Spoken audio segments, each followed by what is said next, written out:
carbon footprint. So they've not only measured their carbon footprint, they're talking of looking at a 20% reduction going forward. Now, similarly, I would say in the area of social sustainability, MS Holdings, in terms of some of the programs they run for their employees in the area of women's empowerment, has also taken a leadership role in creating a globally accepted benchmark for this area. In the area of hoteliering, I know that you spoke to Ravi Silva the other day, who is the environmentalist at Aitken Spence.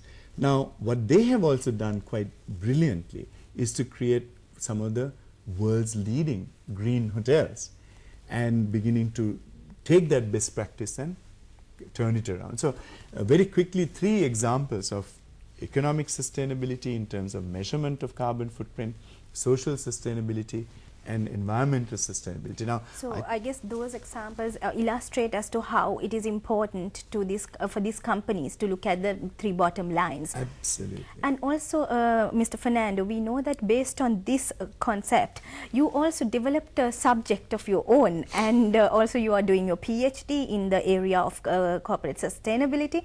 So, would you want to illustrate of this new development that you did based on this field? Okay, I think the best way to illustrate it is to actually show you something about it. So let me just try and show you this diagram. Actually, I presented this concept as part of my work for a postgraduate at the University of Cambridge. And basically, I created the term strategic corporate sustainability, which looks at the triple bottom line. Initially, initially I'm saying that every company must be a responsible corporate. So there's corporate responsibility. And every company also must look at sustainable business, which is the blue circle. And every company must also look at corporate strategy. Now, when one brings these 3 things together, I believe that the new corporate responsibility is when a company is committed to sustainable business. In the past, you had many definitions of corporate social responsibility, corporate responsibility. In the future, it's going to be very simple. So you are redefining corporate responsibility, is it? Absolutely. Okay, what is it again? I'm saying corporate responsibility is a commitment to sustainable business.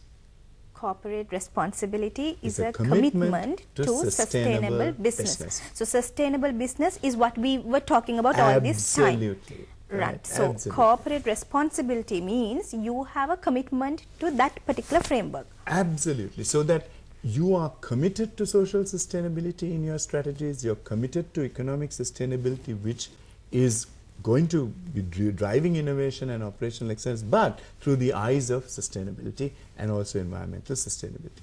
So when a corporate is responsible, it will immediately say, that's because I'm committed to sustainable business. So that's one element of strategic corporate sustainability. The second element is when a corporate strategy now starts using one of the elements of the triple bottom line, most often social sustainability or environmental sustainability, to differentiate itself. That is also for it to get a competitive edge. Absolutely right. So it also helps them in developing the brands. Developing the brands, developing the business, getting the consumer base that is getting more sensitive to sustainability issues. And today the world's leading companies are beginning to differentiate themselves on a sustainability paradigm of either social sustainability or environmental sustainability. Because economic sustainability is a must for the business to survive. Absolutely. So you can't basically differentiate as such, because every business for its very existence will look at that aspect. Absolutely. So that is how it becomes a differentiating point when it comes to the other 2 aspects. And you have hit an important point there, because in the past, Japanese companies, because they were so far ahead in terms of operational excellence, were able to differentiate themselves on simply being faster or lower cost, and this was what I call economic sustainability or operational excellence. But before you knew what had happened, the South Koreans and the Chinese have caught up and started beating the Japanese on that game. So that doesn't differentiate them anymore. So we need another edge for competitiveness. Absolutely. And this is why I'm saying that strategic corporate sustainability is a commitment to implementing strategies for sustainable business which differentiate the organization whilst impacting all stakeholders which are in its sphere of influence. So we're talking about an intersection of corporate responsibility, corporate strategy and sustainable business. And I'm happy to say that this subject is now an elective at the INSEAD Business School Advanced Management. Where you are lecturing. Where I have been lecturing the last 6 years in the Advanced Management program. In addition to that... What is the subject called? The name Strategic Corporate Sustainability. Okay. And recently we had we called it Sustainability Challenges at the recent Advanced Management program which was held in March. In addition to that, at the University of Pompeu Fabra in Spain, I teach this subject as a full subject in the MBA program. And I'm happy to say that even in the University of Colombo, I teach this subject.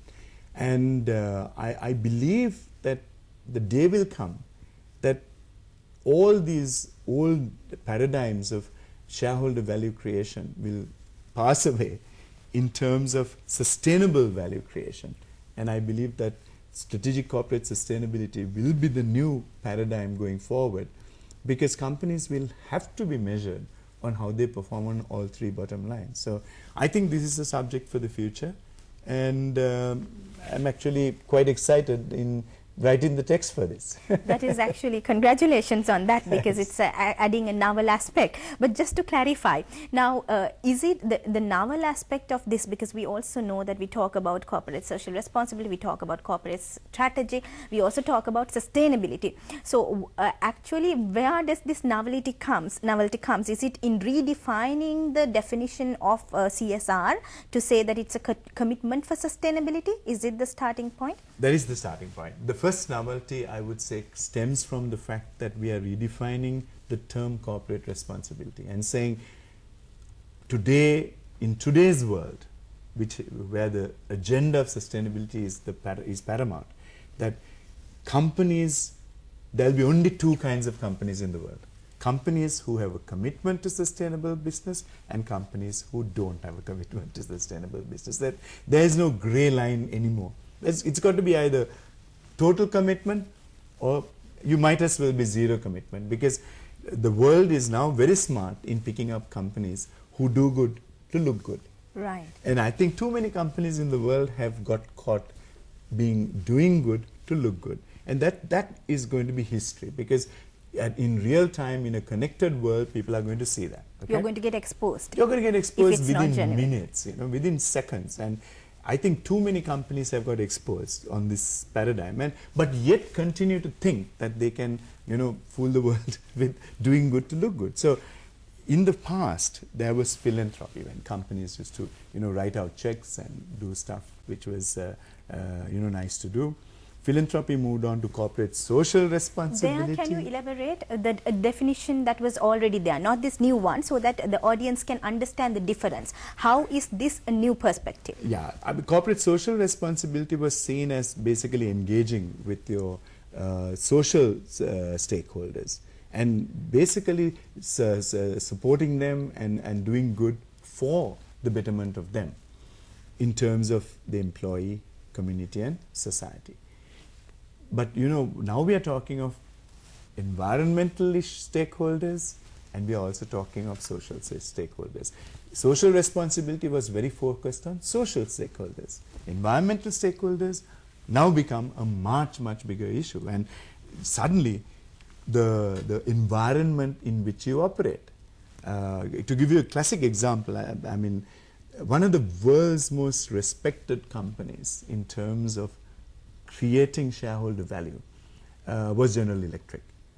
General Electric probably would rank as the company which was the most admired company for many, many years, until they had some serious environmental issues that caught up with them. So much so that they started getting fined by the US environmental authorities to the tune of about $1 billion per annum. And what happened was that when you had leadership that was focused on creating